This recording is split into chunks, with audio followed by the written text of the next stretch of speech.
जिन्हें ईश्वर ने जोड़ा है उसे मनुष्य अलग ना करे।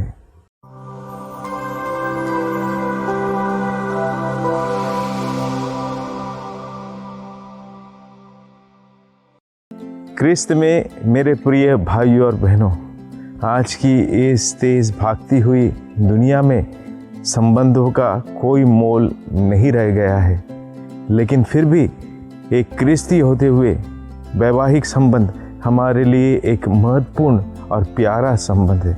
एक प्यार का बंधन है जिसे हम पूजते हैं, आराधते हैं, क्योंकि वह ईश्वर द्वारा हमें दिया गया है।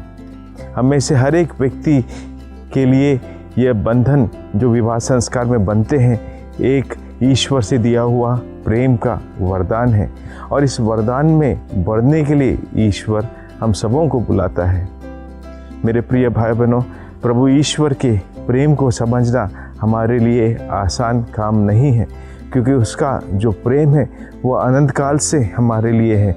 उसके प्रेम में कोई भी बात ऐसी नहीं कि कुछ पाने के लिए ईश्वर हमें प्रेम करता है। वह हमें प्रेम करता है क्योंकि वह हमें केवल देना चाहता है, क्योंकि वह हम सबों को अपने प्रेम में बांधे रखना चाहता है। और इसी प्रेम का सबूत हम वैवाहिक जीवन में पाते हैं, और हम सभी जो विवाह के संबंध में बनते हैं उन्हें ईश्वर ने जोड़ा है, ऐसा हम सबों का क्रिस्त धर्म में विश्वास है। अगर आज हम जैसे संबंधों की बात करें तो जैसे शुरुआत में मैंने कहा, आज संबंधों का जीवन में कोई मोल नहीं है। आज संबंध ऐसे टूटते हैं जैसे पेड़ से फल गिरते हैं, मेरे प्रिय भाई बहनों। लेकिन अगर हम सचमुच में हमारे ईश्वर के प्रेम की परिभाषा को समझेंगे तो हम इस बंधन में और अधिक मजबूती से बनेंगे। हमारे ईश्वर ने हमें इतना प्यार किया कि उसने हमारे लिए क्रूस पर अपनी जान तक दे दी। तो इस महान प्रेम के अंतर्गत कम से कम हमें इस वैवाहिक संबंध की जब हम बात करते हैं उसमें विश्वासी बने रहना बहुत ज़रूरी है। और क्रिस्तीय धर्म एक ऐसा धर्म है जो प्रभु की प्रेम की भाषा को सिखाता है। और जब एक क्रिस्तीय व्यक्ति विवाह संबंध में बढ़ता है, बंधता है, वह ईश्वर की आशीष का पात्र है, ईश्वर की आशीष का कृपा पात्र है, क्योंकि प्रभु ने उन्हें अलग अलग जगहों से, अलग अलग भाषाओं में, अलग अलग रीति रिवाजों से मिलाकर एक बनाया है। और इसलिए प्रभु यह भी कहता है, जिन्हें ईश्वर ने जोड़ा है उसे मनुष्य अलग करने का प्रयास भी ना करे, क्योंकि वह संबंध ईश्वर द्वारा जोड़ा गया है। और अगर हम उस संबंध में को तोड़ने का प्रयास करते हैं, हम ईश्वर और हमारे बीच के संबंध को भी तोड़ने लगते हैं।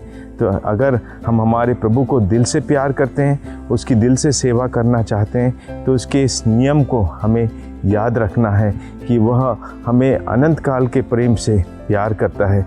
उसके प्रेम में कोई रुकावट नहीं है।